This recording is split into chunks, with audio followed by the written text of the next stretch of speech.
வள்ளுவர் வாக்கு. தீயில சுடுற பொண்ணு கூட ஆறிடும், ஆனா நாவால சுடக்கூடிய அந்த சொல்லுடைய வன்மை, அதனுடைய வடு நம்ம சாகுற வரைக்கும் கூடவே இருக்கும் அப்படிங்கிறதா இதனுடைய பொருள். அந்த வன் சொல் சொல்வதற்கு காரணமான கோபத்தை பத்தி தான் பார்த்துட்டு இருக்கோம். இது பகுதி 2 மாதிரி பார்க்கலாம். இந்த கோபத்துக்கான காரணங்கள் என்ன, எதனால கோபம் வருது? பல ஆயிரம் காரணங்கள் இருக்கு. அது எல்லாத்தையும் ஒரு 3 கேட்டகரியில பிரிச்சிடலாமே. Fear, pain and frustration. ஃபியர்னா என்ன? பயம். நமக்குள்ள ஏற்படக்கூடிய பயங்கள்னால கோபம் வரும். பெயின், உடல் வலி, மனம் வலி, 2 வழினாலையும் நமக்கு கோபம் வரும். 3வது என்ன?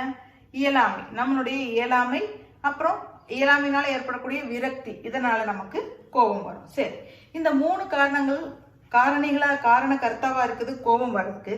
இந்த கோபத்தை எத்தனை வகையா பிரிக்கலாம்? ஒரு 3 வகையா பிரிச்சிருக்காங்க.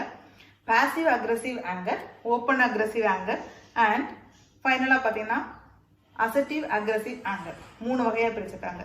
நம்ம குடும்பங்கள்ல இருந்தே இதுக்கு உதாரணங்கள் சொல்லலாம். வெளியில எங்கேயும் போக வேண்டாம். எல்லா குடும்பங்களையும் பொதுவா நடக்கிறது. கணவர் மனைவிக்குள்ள சண்டை வரும்போது மனைவி வாய்ஸ் ரைஸ் பண்ணி கத்திட்டு இருப்பாங்க, கணவர் அமைதியா உட்காந்துருப்பாரு, அல்லது செல்ல வாட்ஸ்அப் பார்த்துட்டு இருப்பாங்க. இதெல்லாம் இப்போ எல்லா குடும்பங்களையும் பார்க்கக்கூடியது. மோஸ்ட் ஆஃப் த ஃபேமிலிஸ்ல நான் சொல்றது. அதுக்கு எக்ஸப்ஷனும் இருக்கும். சில ஃபேமிலிகள்ல ரிவர்ஸ்லயே இருக்கும், வைஸ் வர்சாவும் நடக்க வாய்ப்பு இருக்கு. ஒரு ஆள் கத்திட்டே இருப்பாங்க, ஒரு ஆள் அமைதியா உட்காந்து செல்போன் நோண்டிட்டு அமைதியா புரிஞ்சிட்டு இருப்பாங்க, பேசவே இல்லாம இருப்பாங்க இல்லையா? அதுதான் பாசிவ் அக்ரெசிவ் ஆங்கர். ஓகே, கத்துறாங்க இல்ல, தன் கோபத்தை ஓப்பனா காமிக்கணும், உடனே வெளிப்படுத்தணும் அப்படின்னு கோபத்தை காமிச்சு கத்திட்டு இருக்க பர்சன் இருக்காங்க இல்லையா? அவங்கெல்லாம் தான் ஓப்பன் அக்ரெசிவ் ஆங்கர். 3வது கேட்டகரியா இருக்கக்கூடிய இந்த அசர்ட்டிவ் அக்ரெசிவ் ஆங்கர் பாத்தீங்கன்னா அமைதியா இருப்பாங்க, பாசிவ் மாதிரியே தான் இவங்களும் இருப்பாங்க. ஆனாலும் அவங்களுடைய பாயிண்ட் ஆஃப் வியூல ரொம்ப ஸ்ட்ராங்கா இருப்பாங்க. கொஞ்ச நாள் கழிச்சோ கொஞ்ச நேரம் கழிச்சாவது இல்ல நீ கோபப்பட்ட, அது உன் பாயிண்ட், ஆனா என் பாயிண்ட் இதுதான், நான் இதுலதான் வித்ஸ்டாண்ட் பண்ணுவேன், இதுலதான் நிற்பேன் அப்படின்னு ரொம்ப அசர்ட்டிவா இருப்பாங்க.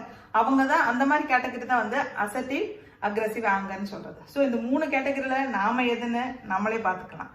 ஓகேங்க, இப்படி கோபம் வரும் சமயத்துல நம்ம எப்படி அதை கையாளுறது? திடீர்னு கோபம் இருக்கையால என்ன பண்ண சொன்னாலும் நமக்கு மறந்து போயிடும். பாதி பிரீத் இன் பிரீத் அவுட் பண்ணுங்க, ஆழ்ந்த ஒரு சுவாசம் பண்ணுங்கன்னு சொல்றாங்க. அது உண்மைதான், பண்ணுனா கொஞ்சம் குறைய வாய்ப்பு இருக்கு. ஆனா அந்த சமயத்துல நமக்கு ஞாபகம் வராதுங்கிறதும் உண்மைதான். முக்கியமா தண்ணியாவது அட்லீஸ்ட் ஒரு டம்ளர் குடிச்சுக்கலாம். ஏன்னா உடம்பு ரொம்ப சூடாகும், கோவத்துல உள்ள பாயில் ஆயிட்டு இருக்கும். நம்ம அந்த சமயத்துல கொஞ்சம் தண்ணி குடிச்சுக்கிறது நம்மளுடைய உடம்பு கொஞ்சம் அந்த சூட்டை தணிக்கிறதுக்கு உதவும். 1/2 டம்ளராவது தண்ணி குடிக்கிறது ரொம்ப நல்லது அந்த சமயத்துல. அப்புறம் எதா இருந்தாலும் கோவமா இருக்க சமயத்துல ஒருத்தர் கோவமா இருக்க இன்னொருத்தர் அந்த இடத்த விட்டு கொஞ்சம் நகண்டு போயிடுறது. அது எல்லா டைமும் செய்யக்கூடாது. கொஞ்சம் நகண்டு போயிட்டு மறுபடியும் 1/2 மணி நேரம் 1 மணி நேரம் கழிச்சு அவங்க காம் டவுன் ஆனோடனே மறுபடியும் அந்த டாபிக்கை பேசி அன்னைக்கு விஷயத்தை அன்னைக்கே சார்ட் அவுட் பண்ணிடுறது ரொம்ப நல்லதுங்க. ஒரு முறையும் நகண்டு போயிட்டு இதை பத்தி பேசவே இல்லாம அடுத்த கோவம் வர்றது பேசாம இருந்து அடுத்த கோவம் வரலையே நகண்டு போயிட்டு இருந்து அதுக்கு பேர் எஸ்கேபிசம். அது சரியான கையாளல் இல்லை. கோவத்தை சரியான முறையில கையாளுறதுக்கான அடையாளம் இல்லை. அது எல்லா டைமும் இவங்களுக்கு இப்படிதான் கோவம் வராது, இவங்களுக்கு இப்படிதான் கோவம் வரும்னு சொல்லிட்டு போயிட்டே இருந்தீங்கன்னா அந்த இன்னொரு பர்சன் இருக்காங்க இல்லையா, அவங்களுக்கு இந்த கோபங்கள் அடுக்கடுக்கா பதிஞ்சு மனசுல டிப்ரெஷன்ல கொண்டே விட்டுரும். அது சூசைடல் வர போறது கூட வாய்ப்பா இருக்கு. இது மாதிரி இந்த கோபங்கள் அப்பைக்கப்ப ஹேண்டில் பண்ணி அப்பைக்கப்ப அதை வெளியேற்ற வேண்டியது ரொம்ப முக்கியம். அதனால விட்டுட்டு அந்த இடத்த விட்டுட்டு போகணுங்கிறது அந்த சமயத்துக்கான டிப்ஸே தவிர எல்லா டைம் அதை செஞ்சுட்டு அதை கண்டுக்காம இருக்கணுங்கிறது அர்த்தம் கிடையாது. திரும்ப பேசி சார்ட் அவுட் பண்ணணும். இந்த மாதிரி பண்ணலாம். அதே மாதிரி அந்த சமயத்துல கோபமா இருக்கிற சமயத்துல எந்த முடிவுகளும் எடுக்கக்கூடாது.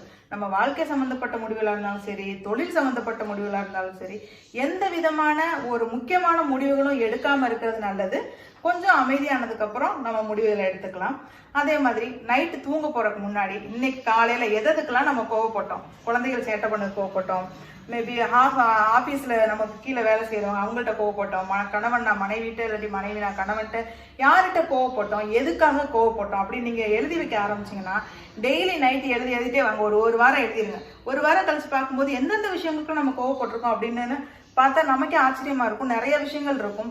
சரி, ஓகே, பரவாயில்ல, நம்மளோட எமோஷன்ஸ் எப்படி நம்ம கண்ட்ரோல் வச்சுக்கலாம் அப்படிங்கிறதுக்கு செல்ஃப் அனலைஸ் பண்ண இந்த எழுதி வைக்கிற டைரி எழுதுற ஹேபிட் ரொம்ப ஹெல்ப்ஃபுல்லா இருக்கும். மறுபடியும் அடுத்த முறை மாற்றங்கள் நமக்குள்ளதான் வரணும். எழுத்தாப்புல இருக்க சூழ்நிலையை அடுத்தவங்களை மாற்றுறதுக்கு முயற்சி பண்ண முடியாது இல்லையா? அடுத்த முறை இதே சூழ்நிலை உருவாகும் போது நான் வேற விதமா எப்படி கையாளலாம் அப்படிங்கறத நமக்கு தெரிஞ்சுக்கிறதுக்கு ஒரு வாய்ப்பா இருக்கும் எழுதி வைக்கிற ஹேபிட் இருந்தா. முக்கியமா ஒரு விஷயம் பாத்தீங்கன்னா, கோபமா இருக்கும்போது கத்துவோம். நம்ம எல்லாருமே ரொம்ப கத்தி பேசுவோம். யாரை கத்துவோம், எதுக்கு கத்துவோம்? ரொம்ப தூரத்துல யாராவது காது கேட்காம யாராவது இருந்தாங்கன்னா இங்க இருந்து கத்தி கூப்பிடணும் அவங்களங்கிறக்காக கத்துவோம். இல்லையா? வாய்ஸ் ரைஸ் பண்ணி கத்துவோம். அப்போ நமக்கு ரொம்ப நெருக்கமா இருக்கிற ஒருத்தவங்களை மனசளவுல நம்மளை விட்டு ரொம்ப தூரத்துல கொண்டு வைக்கிறது தான் இந்த கோபம். அதனாலதான் கோபம் வரல மட்டும் நம்ம ரொம்ப கத்துறோம், பக்கத்திலே இருந்தா கூட இன்னொருத்தவங்க. ஸோ கோபத்தினால நம்மளுடைய நெருங்கின உறவுகளை, அன்பானவங்களை தள்ளி வைக்காம இருக்கிறதுக்கு நாம கண்டிப்பா பழக வேணும். 6வது சினம். நான் சொல்லலைங்க, ஔவையார் சொல்லியிருக்காங்க. சினம்ங்கிறது கொஞ்ச நாள் விட்டா தானே ஆறி போயிடும். அப்படி ஆற போட்டு எந்த முடிவுகளையும் எடுத்து கோபமற்ற வாழ்க்கையை வாழ அனைவரும் விரும்புவோம்.